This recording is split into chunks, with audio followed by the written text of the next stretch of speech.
ദൈവത്തിന് സ്തോത്രം. ക്രിസ്തുവിനറിയാത്ത ഒരു ക്രിസ്ത്യൻ യാക്കോബായ ഭവനത്തിലേറെ ശാപം നിറഞ്ഞ ഭവനത്തിൽ നിന്ന് മാതാപിതാക്കളുടെ മൂന്നാമത്തെ മകനായിട്ട് ഞാൻ ജനിച്ചു. സ്കൂളിൽ ഏറ്റവും നന്നായിട്ടെല്ലാം പഠിച്ചു, ഏറ്റവും കൂടുതൽ മാർക്ക് വാങ്ങി. കോളേജ് പഠനത്തിനായിട്ടെല്ലാം ഞാൻ മൂവാറ്റുപുഴയ്ക്ക് കടന്നു വന്നു. മൂവാറ്റുപുഴ കോളേജിലെല്ലാം ചേർന്ന് വരുമ്പോൾ വിപ്ലവ വിദ്യാർത്ഥി സംഘടനയുടെ നേതാവെല്ലാമായിട്ട് ക്ലാസ് കട്ട് ചെയ്ത് കള്ളുഷാപ്പിലേക്കും സിനിമാശാലകളിലേക്കും വഴക്കാളിയായി ഞാൻ എല്ലാ അക്രമങ്ങൾക്കും നേതൃത്വം കൊടുത്തിരുന്നതായ ഒരു കാലം. എൻ്റെ സംഘടനയിൽപ്പെട്ടതായ ഒരു വിദ്യാർത്ഥിയുടെ തന്നെ തലയ്ക്ക് അടിച്ച് ഗുരുതരമായ അവസ്ഥയിൽ ഹോസ്പിറ്റലിൽ അഡ്മിറ്റായി എന്നെ ആ കോളേജിൽ നിന്ന് ഡിസ്മിസ് ചെയ്തു. അങ്ങനെ 17-ാമത്തെ വയസ്സിൽ മൂവാറ്റുപുഴ പട്ടണത്തിലേക്ക് ഒരു ഡ്രൈവറായിട്ട് എല്ലാ അശുദ്ധിയും പ്രവർത്തിച്ച് എല്ലാ പാപത്തിനും നേതൃത്വം കൊടുത്തുകൊണ്ട് മദ്യപാനത്തിൻ്റെ അളവെല്ലാം എന്നിൽ വർദ്ധിപ്പിച്ച് ഒരു കുപ്പി മദ്യം ഫുൾ കുപ്പി കഴിച്ചാലും ഒന്നുമാകാത്ത അവസ്ഥയിൽ ഒരു കൂലിത്തല്ലുകാരനെ പോലെ, ഒരു പേ പിടിച്ച പട്ടിയെ പോലെ മൂവാറ്റുപുഴ പട്ടണത്തിൽ നടന്നതായ എൻ്റെ കാലം. പ്രിയമുള്ളവരെ, ആ സമയത്ത് തന്നെ ഞാൻ മദ്യഷാപ്പിൽ ജോലിക്കാരനായി. അതുപോലെ മദ്യഷാപ്പിൽ ഞങ്ങളുടെ മുതലാളിയെല്ലാം ഞങ്ങൾ 2-3 പേർ കൂടി ചേർന്ന് അതിക്രൂരമായിട്ട് മർദ്ദിക്കുകയും അതിനെ തുടർന്ന് എൻ്റെ കൂട്ടുപ്രതിയെ അവരുടെ വാടക ഗുണ്ടകൾ കുതികാലെല്ലാം വെട്ടുകയും എന്നെയും അന്വേഷിച്ച് ഒരു പറ്റം ഗുണ്ടകളെല്ലാം മൂവാറ്റുപുഴ പട്ടണത്തിലും എൻ്റെ ഭവനത്തിനടുത്തെല്ലാം വന്നതായ കാലം. അങ്ങനെ എൻ്റെ നാട്ടിൽ നിൽക്കക്കളിയില്ലാതെ ഞാൻ വയനാട്ടിലേക്ക് വണ്ടി കയറി. അവിടെ എനിക്ക് പരിചയമുള്ള ചാരായ മുതലാളിമാരോടെല്ലാം കൂടെ ചേർന്ന് അവരുടെ ചാരായ റൈഡിനെല്ലാം നേതൃത്വം കൊടുത്തുകൊണ്ട് ജീവിച്ച സമയം. അന്നെല്ലാം അതിരാവിലെ ഒരു വലിയ ഗ്ലാസ് നിറയെ ചാരായമെല്ലാം ഊറ്റിക്കുടിച്ചുകൊണ്ടാണ് എൻ്റെ ജീവിതം ആരംഭിച്ചിരുന്നത്. അങ്ങനെ പൂർണ്ണമായും ഞാൻ തന്നെ എന്നെ എഴുതി തള്ളിയ ജീവിതം, മദ്യത്തിന് പൂർണ്ണമായും കീഴ്പ്പെട്ടുപോയ, അടിമപ്പെട്ടുപോയ ജീവിതം.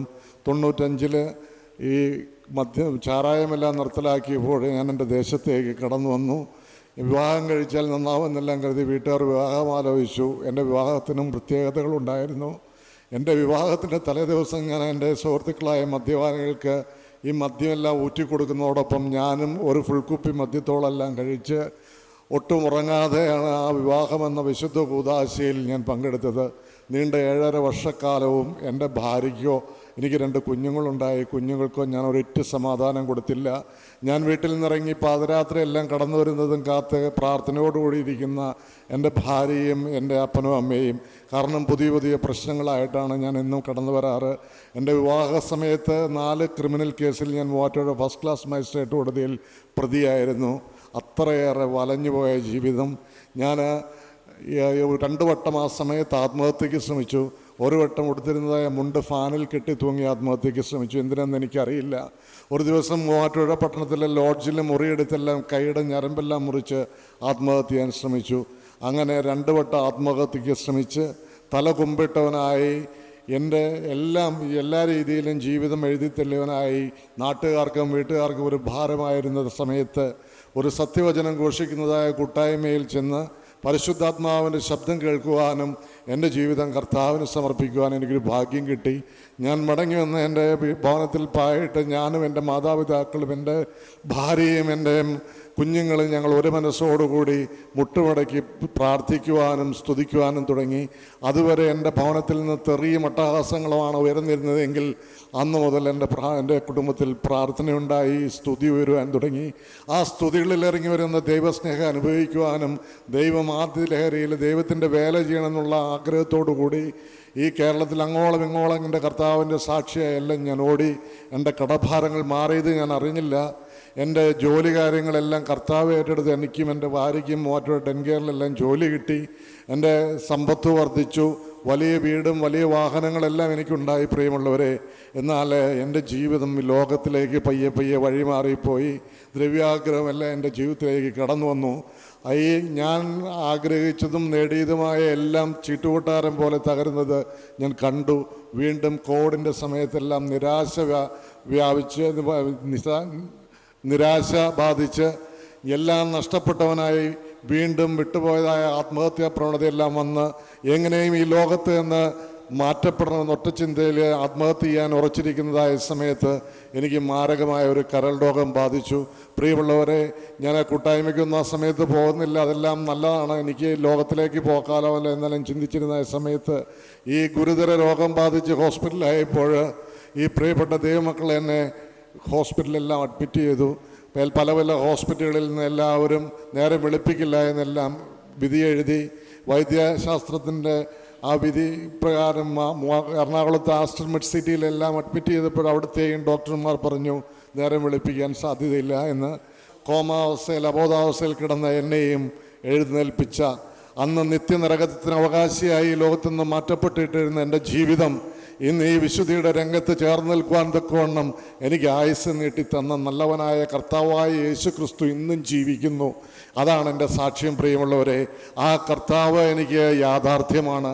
ഞാൻ ഈ കൂട്ടായ്മയുടെ ശുശ്രൂഷകളിലേക്കെല്ലാം കടന്നു വരുമ്പോൾ ഈ ലോകം ഒറ്റപ്പെടുത്തിയാലും ആർക്കെല്ലാം കൂടെയില്ലെങ്കിലും എൻ്റെ അപ്പൻ ഈ ലോകത്തില്ല. എന്നാൽ എൻ്റെ അപ്പനേക്കാൾ എൻ്റെ അമ്മയേക്കാൾ എൻ്റെ യേശു വാത്സല്യിക്കുന്നത് അനുഭവിക്കുവാൻ ഈ കാലങ്ങളിൽ എൻ്റെ ദൈവം എനിക്ക് കൃപ തരുന്നു.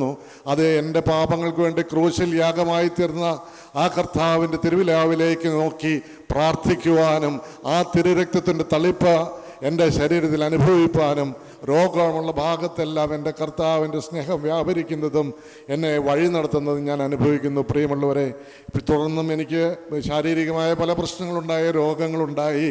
ഹോസ്പിറ്റലിൽ എത്രയും പെട്ടെന്ന് എൻ്റെ കരൾ മാറ്റിവെക്കണമെന്നെല്ലാം പറഞ്ഞ് അതിന് വേണ്ടതായ എല്ലാ ക്രമീകരണങ്ങളും ചെയ്തിരുന്നതായ സമയത്ത് എൻ്റെ ഒരു പരിചയമില്ലാത്ത ഒരു ഡോക്ടറെ ഉപദേശപ്രകാരം വെല്ലൂർ ഹോസ്പിറ്റലിലെല്ലാം കടന്നു ചെല്ലുവാനും ഇന്ന് സമാധാനത്തോടുകൂടി സന്തോഷത്തോടുകൂടി ഇന്ന് എൻ്റെ യേശുവിനെ ആരാധിച്ചുകൊണ്ട് ഇനിയും എൻ്റെ ജീവിതത്തിലുള്ള പാപങ്ങൾ ഏറ്റുപറഞ്ഞ് ആ നിത്യസ്വർഗരാജ്യത്തിന് ഓഹരിക്കാരായി മാറണമെന്നുള്ള ഒറ്റ ചിന്തയിൽ, എന്നെ വീണ്ടെടുത്ത് എൻ്റെ യേശുവിൻ്റെ സാക്ഷിയായി നിൽക്കണമെന്നുള്ള ഒറ്റ ചിന്തയിൽ ഞാൻ ജീവിക്കുന്നു. എൻ്റെ ലക്ഷ്യം മാറ്റി തന്ന ഒരു കർത്താവ് ഇന്ന് ജീവിക്കുന്നു. ആ യേശു ക്രിസ്തു ഇന്നിവിടെ വന്നിട്ടുണ്ട്. പ്രിയമുള്ളവരെ, എത്ര സമാധാനമില്ലാത്തവനും സമാധാനം കൊടുക്കുന്ന സമാധാന പ്രഭുവായ കർത്താവായ യേശു ക്രിസ്തു ദാരിദ്ര്യത്തിലും പട്ടിണിയിലും രോഗങ്ങളിലും തൊട്ട് തലോടി കരുണ തോന്നണമെന്നുള്ളോട് കരുണ തോന്നുകയും കനിവ് തോന്നണമെന്നുള്ളോട് കനിവ് തോന്നുകയും ചെയ്യുന്ന ആ ദൈവ സ്നേഹം ഈ കാലങ്ങളിൽ വ്യാപരിക്കുന്നതിന് ഞാൻ സാക്ഷിയാണ്. എൻ്റെ കർത്താവ് അന്ന് ഞാൻ മാറ്റപ്പെട്ടു പോയാൽ നിത്യ നരകത്തിന് അവകാശിയാകുമായിരുന്നെങ്കിൽ എൻ്റെ കർത്താവ് അനുദിനം എന്നെ ഒരുക്കിക്കൊണ്ടിരിക്കുന്നു. ആ നിത്യസ്വർഗരാജ്യത്തെ പളുങ്ക് നദീതീരത്ത് എൻ്റെ കർത്താവ് എനിക്കായി ഒരുക്കിയിരിക്കുന്നതായ മനോഹര ഭവനത്തിൽ സാറാഫുകളും മാലാഖമാരും വിറയലോടുകൂടി ആരാധിക്കുന്ന കർത്താവായ യേശു ക്രിസ്തുവിനെ വാഴ്ത്തിപ്പാടി സ്തുതിച്ചുകൊണ്ട് എനിക്ക് ഈ ലോകത്തു നിന്ന് മാറ്റപ്പെട്ടു പോകണം. എനിക്ക് മരണഭയമില്ല. എനിക്ക് എൻ്റെ സ്വർഗരാജ്യം, കർത്താവ് ഒരുക്കിയ സ്വർഗരാജ്യം, ആ ജീവകിരീടം പ്രാപിക്കണം. അതിനായി ഞാൻ നിങ്ങളുടെയും പ്രാർത്ഥനയെ ചോദിക്കുന്നു. എന്നെയും പൂർണ്ണമായി കർത്താവിൻ്റെ തിരുസന്നിധിയിൽ സമർപ്പിക്കുന്നു. ദൈവത്തിരുനാമം മാത്രം മഹത്വപ്പെടുമാറാകട്ടെ.